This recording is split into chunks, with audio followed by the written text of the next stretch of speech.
O ser é a fonte de tudo aquilo que depois encontramos no mundo dos eventos. Olhe-se dentro e conhecerá o seu destino, do livro A Escola dos Deuses. E a segunda mensagem foi: mas sempre lembro que é preciso que seja divertido, é apenas um jogo. Algumas vezes você ganha e outras aprende, mas divirta-se. A maioria das pessoas nunca ganha porque tem medo de perder, do livro Pai Rico, Pai Pobre. Essa primeira mensagem está dizendo que aquilo que a gente encontra no mundo dos eventos, ou seja, no mundo material, no mundo externo, tem a fonte, a origem no mundo interno, e que tudo isso define o nosso destino. Para ajudar nessa interpretação aqui, vamos imaginar que é como se todos nós já nascêssemos de óculos. Todo mundo usa óculos, só que a lente do óculos de cada um é diferente. Quem tem uma lente verde acha que o mundo inteiro é verde, porque para todo lado que a pessoa olha, ela enxerga verde. Quem tem de outra cor vai achar que o mundo é de outra cor. Quem tem a lente embaçada vai achar que o mundo é embaçado. Quem tem a lente distorcida vai achar que o mundo é distorcido e assim por diante. Mas todos estão vivendo no mesmo mundo. Então, o mundo em que todos nós estamos vivendo não é o mesmo? Não, não é o mesmo. Cada um está percebendo o externo de uma forma específica, como se a lente fosse um filtro da realidade, de forma que todos nós estamos, no máximo, percebendo um pedacinho da verdade. Toda a sua percepção do mundo exterior é, no máximo, um pálido reflexo da verdade, um reflexo que necessariamente está distorcido. Se cada um vê uma coisa diferente, ninguém pode afirmar com segurança absoluta que o que está vendo é verdade. Quem quer que afirme algo não pode afirmar uma verdade. É a verdade dele, segundo a lente dele, distorcido pela lente dele. É justamente por esse fenômeno que as pessoas têm pontos de vistas diferentes, apesar de estarem diante da mesma situação, apesar de estarem diante dos mesmos fatos. Ou seja, ainda que os fatos sejam os mesmos, cada um interpreta de uma forma. Por isso, existe a expressão ponto de vista, porque o ponto de vista nada mais é do que a vista de um ponto. E o que é que coloca cada um num ponto, né? Vamos pensar em exemplos aqui. Quem tem mais de um filho sabe disso. Assim, você dá uma bronca em todos e cada um reage de uma forma. Ou numa equipe, você dá um feedback duro e cada pessoa absorve de um jeito. Uma vê oportunidade, a outra vê ameaça. O que que muda? O mundo ou o observador?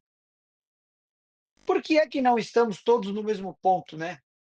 Porque aquilo que a gente vê pode ser afetado por vários elementos. Por exemplo, a maturidade. Imagina que uma criança te conta um problema que ela teve com os amigos da escola. E aí para você pode parecer um probleminha, assim, uma coisa ridícula.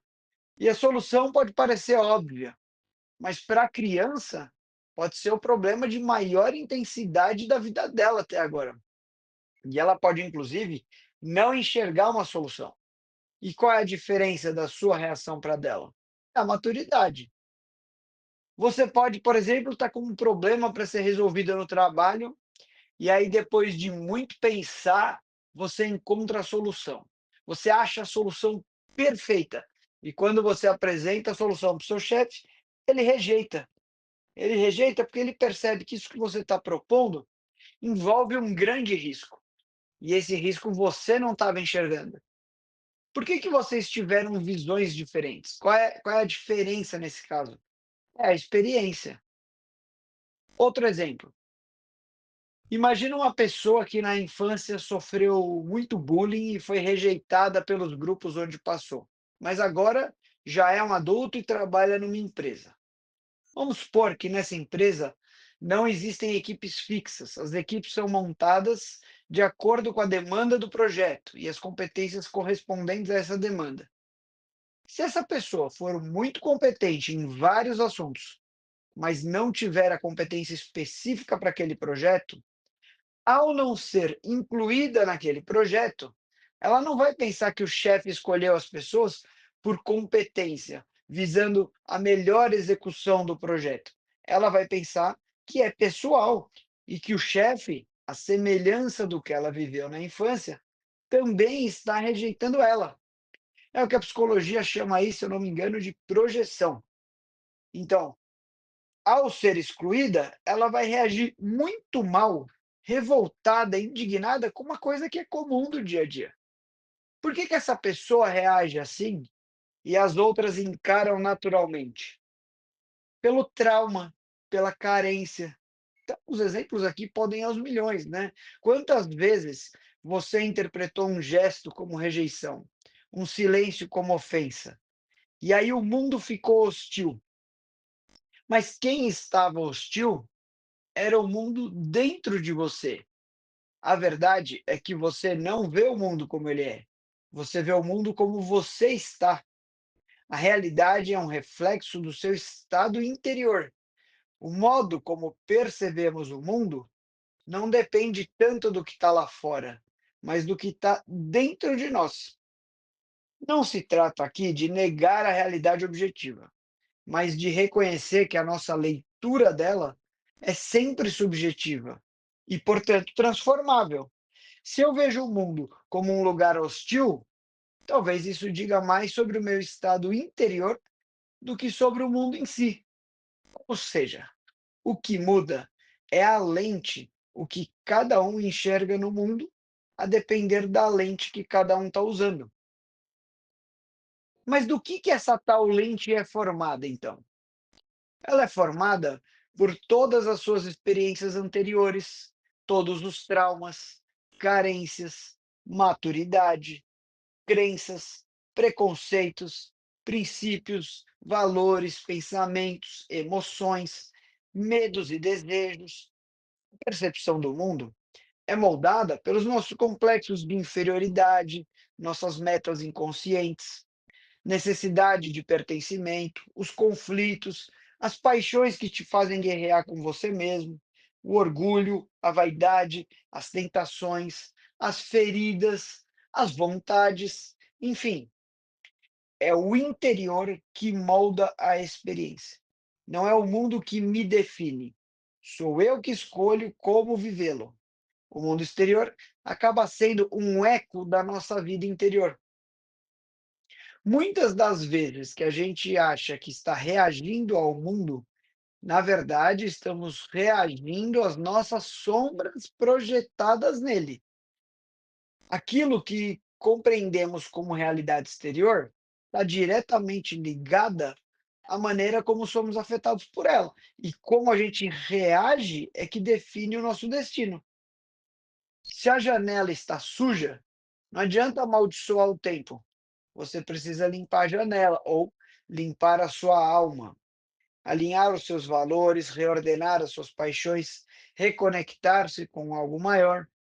E aí que temos a conexão com a segunda mensagem, né?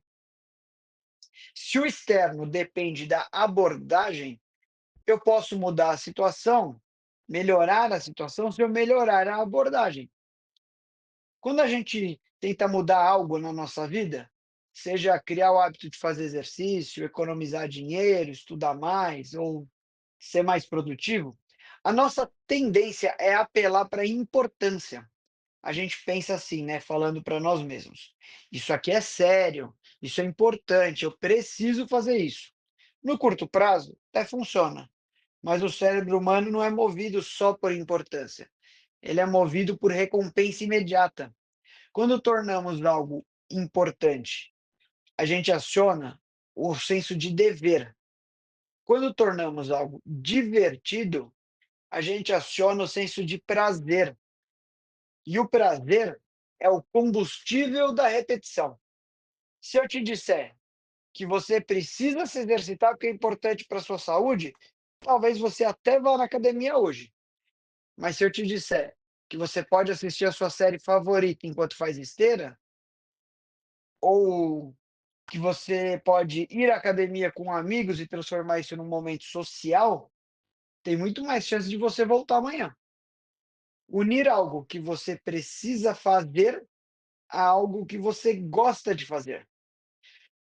Por isso que arrumar a casa ouvindo música ou cozinhar bebendo uma taça de vinho pode transformar as obrigações em experiências prazerosas. A disciplina é importante, mas o prazer é estratégico, porque ninguém sustenta a longo prazo alguma coisa que é só pesado, mas todo mundo repete com naturalidade o que é prazeroso. O segredo da mudança duradoura não é só fazer o que é certo, é fazer o certo de um jeito que você queira repetir amanhã. Tudo está relacionado à forma com que você interpreta o desafio. Se você encara uma meta, um investimento, um projeto, um novo hábito, como algo que pode fazer você perder ou que te expõe ao fracasso, aí o medo te paralisa.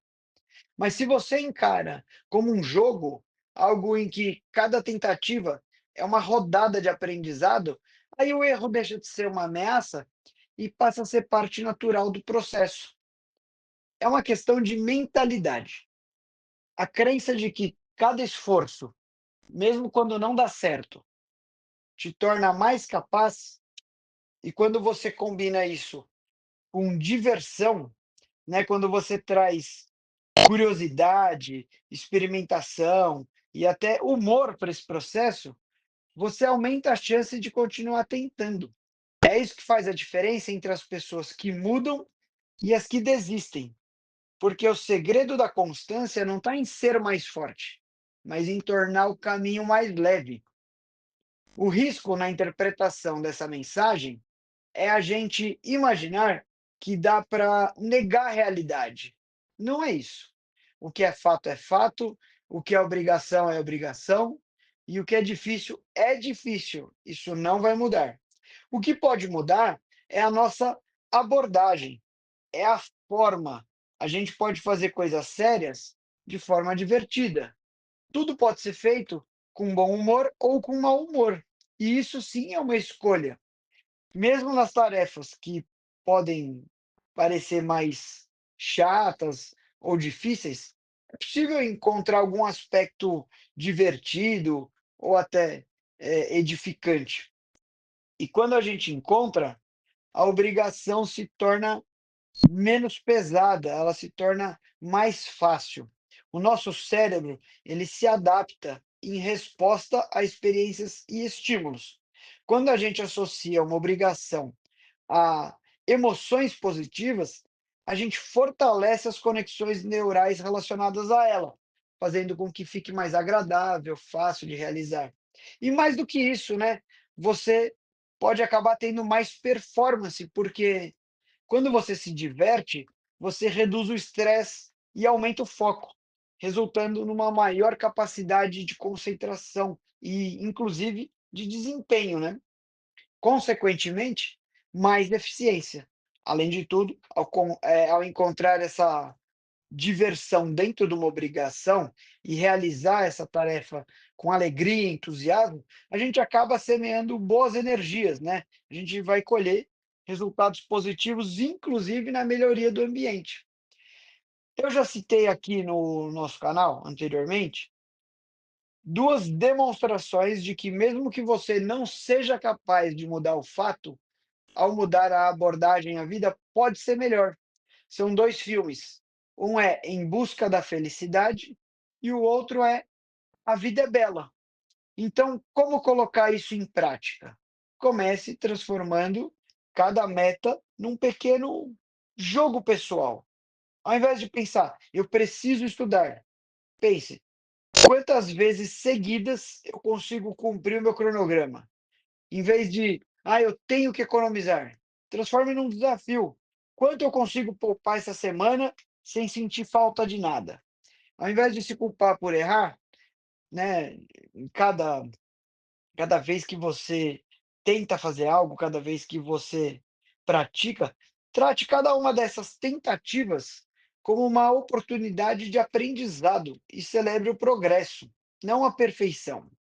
Quando você joga com curiosidade, o medo de perder diminui e a vontade de continuar cresce. E no fim das contas, mudar isso não é sobre vencer todas as partidas, mas é sobre continuar jogando até se tornar bom no jogo da sua própria vida. Então, pessoal, por hoje é isso. Que você tenha uma próxima semana em que transforme reclamações em ações, julgamentos em compaixão, pressa em presença, uma próxima semana em que você seja a sua própria motivação, que você jamais negue a realidade, mas que de todas as abordagens possíveis, você escolha a mais positiva. E que você não aguarde chegar no paraíso para ser feliz. Que, acima de tudo, encontre alegria e prazer nas atividades mais cotidianas e transforme o seu dia já hoje num paraíso. Porque você não está no mundo para reagir, você está aqui para recriar. Um forte abraço, fique com Deus, afetuosamente.